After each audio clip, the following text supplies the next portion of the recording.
माछाको पिरो छोइला आज म हजुरहरूलाई घरमै सजिलैसँगले बनाएर देखाउँदैछु। ग्रिटिङ्स एभ्रीवान, युट्युब च्यानल अमर पन्छी फूड वर्ल्डमा हजुरहरूलाई धेरै धेरै स्वागत छ। यो माछाको छोइला विशेष गरेर हजुरहरूले दशैं स्न्याक्सको रूपमा खान सक्नुहुन्छ। ड्रिङ्कसँग खाँदाखेरि चाहिँ अझै मिठो हुन्छ यो रेसिपी चाहिँ। यसको लागि आधा केजी माछालाई लिए। हजुरहरूले जुनै माछा लिनु भए पनि हुन्छ। मैले चाहिँ यो बुहारी माछा लिएकी हुँ।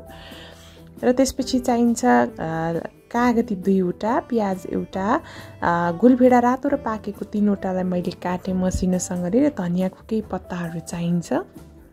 त्यसको साथसाथै हामीलाई चाहिन्छ बेसार आधा चम्चा, टिमुर 5वटा, रातो पिरो खुर्सानी चाहिँ आधा चम्चादेखि 1 चम्चासम्म लिन सक्नुहुन्छ र जिरा धनियाँको धुलो आधा चम्चा लिनुहोला। र एकदमै पिरोवाला यस्तोवाला खुर्सानी 6वटा लिएँ मैले रातो, र नुन आधा चम्चा लिएँ। हजुरहरूले नुन स्वादअनुसार लिन सक्नुहुन्छ, 1 चम्चासम्म लिँदा पनि हुन्छ। र तेल चाहिँ मैले 200 ml लिएँ। त्यस सुरुमा मैले कागती राखेँ यसरी यो माछालाई। माछा चाहिँ मैले राम्रोसँगले पखालिसकेकी थिएँ 2 चोटि जति। त्यसपछि रातो धुलो खुर्सानी राखेँ र नुन पनि राखिदिएँ म्यारिनेट गर्नको लागि है। हरेक पिसलाई एकदमै समय दिएर मजाले मोल्नु होला है। यसो गर्यौँ भने हाम्रो माछाको छोइला एकदमै मिठो हुन्छ। हरेक पिसमा चाहिँ मजाले मसला लागेको चाहिँ हुनुपर्छ है। हेर्नुस् त, वाउ,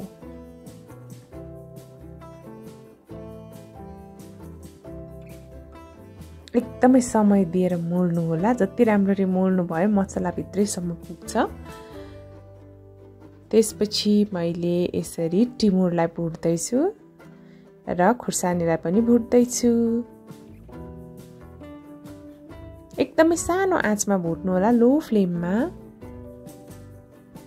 यो रेसिपी बनाउनु पनि एकदमै सजिलो छ र घरमै पाइने सामग्रीहरूबाटै मैले तयार गर्दैछु।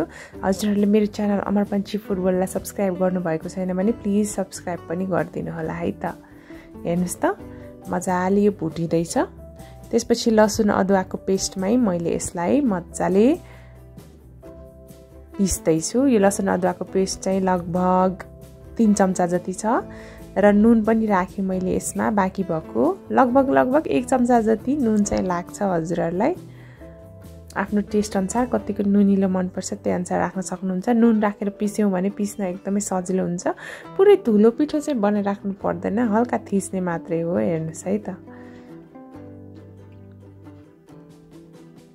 हजुरहरूले चाहिँ दसैँमा एकदमै मजाले नयाँ टेस्टमा बनाएर खानुभयो भने सबैजना खुसी पनि हुन्छन् यो रेसिपीले चाहिँ है। दसैँमा खास गरेर मासुहरू धेरै हुने भएकाले पनि माछा कहिलेकाहीँ चाहिँ स्वाद फेर्नको लागि खान सक्नुहुन्छ। र पिरो र अमिलो हुने भएकोले यो रेसिपी चाहिँ धेरै जस्तोले मजाले मन पराउँछन् पनि। त्यसपछि एउटा कराईमा 1 चम्चा तोरीको तेलमा मैले यसरी रातो पाकेको 3वटा गोलभेडालाई फ्राई गर्दैछु। यो चाहिँ हल्का प्युरी नहुन्जेल मात्रै पकाउने हो मजाले। खास गरेर छोइलामा गुलभेडा राख्दाखेरि टेस्ट नै एकदमै फरक आउँछ र मिठो पनि हुन्छ। हेर्नुहोस् है त, यतिको प्युरी भइसकेको छ।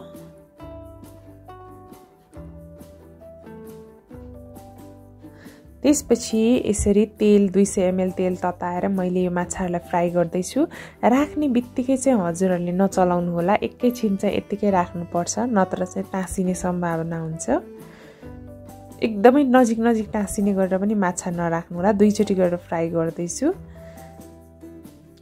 र 3 मिनट जति पछि मैले पल्टाइदिएँ यसरी हल्का चलाएर।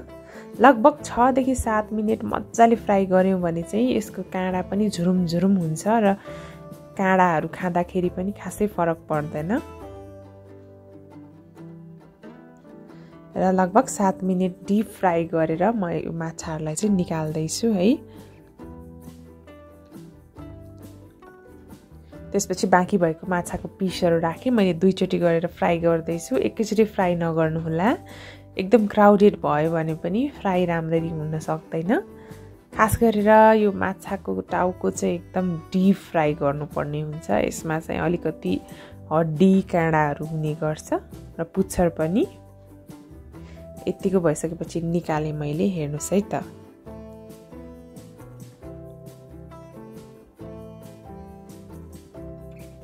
एकदम फरक खालको रेसिपी हो यो चाहिँ है त्यसपछि अलिकति सेलाइसकेपछि यसलाई म टुक्रा टुक्रा गरेर राख्दै छु है हातैले टुक्रा गर्नु भए पनि हुन्छ मैले चाहिँ चुलेसीले गरे वा चक्कुले काट्नु भए पनि हुन्छ अलिकति सावधान चाहिँ रहनु होला काँडाहरु बिज्न सक्छ है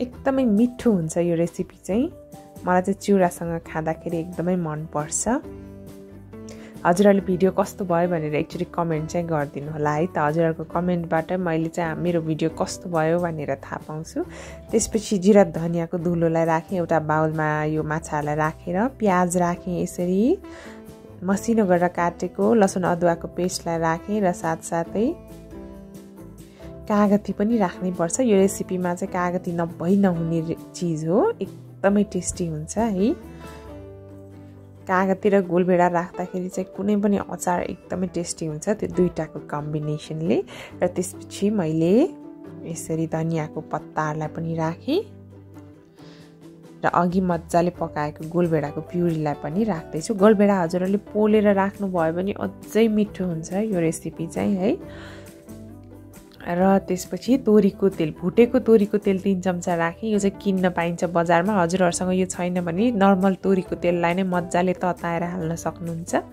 अब एउटा सफा हातले नै मोल्नु पर्छ यसलाई चम्चाले मोल्दाखेरि खासै मिठो हुँदैन सफा हातले एकदमै समय दिएर 2-3 मिनेट मज्जाले मोल्नु पर्छ यसलाई यो चाहिँ तत्कालै खाँदाखेरि अझै मिठो हुन्छ है हजुरहरुले तोरीको तेलमा यसलाई अझ मेथी राखेर झान्दा पनि हुन्छ मैले चाहिँ मेथी चाहिँ राखिन हल्का तितो तितो पनि हुन्छ भनेर एकदम खानको लागि रेडी भइसकेको छ मैले चाहिँ चिउरासँग सर्भ गरेर देखाउँदै छु टेस्ट पनि गर्छु हजुरहरुलाई पक्कै पनि यो रेसिपी चाहिँ मन पर्ने छ हेर्नुस् त वाउ कस्तो खाउ खाउ लाग्दो ट्वाक्क परेको माछाको छोइला रेडी भयो यो दशैंमा चाहिँ हजुरहरुले टेस्ट फेरेर मज्जाले एकचोटी चाहिँ ट्राई गर्नु होला मैले चाहिँ खादै छु है त वाउ आजको रेसिपी मन पर्यो भने भिडियोलाई लाइक कमेन्ट र शेयर गरिदिनु होला थ्यांक यू सो मच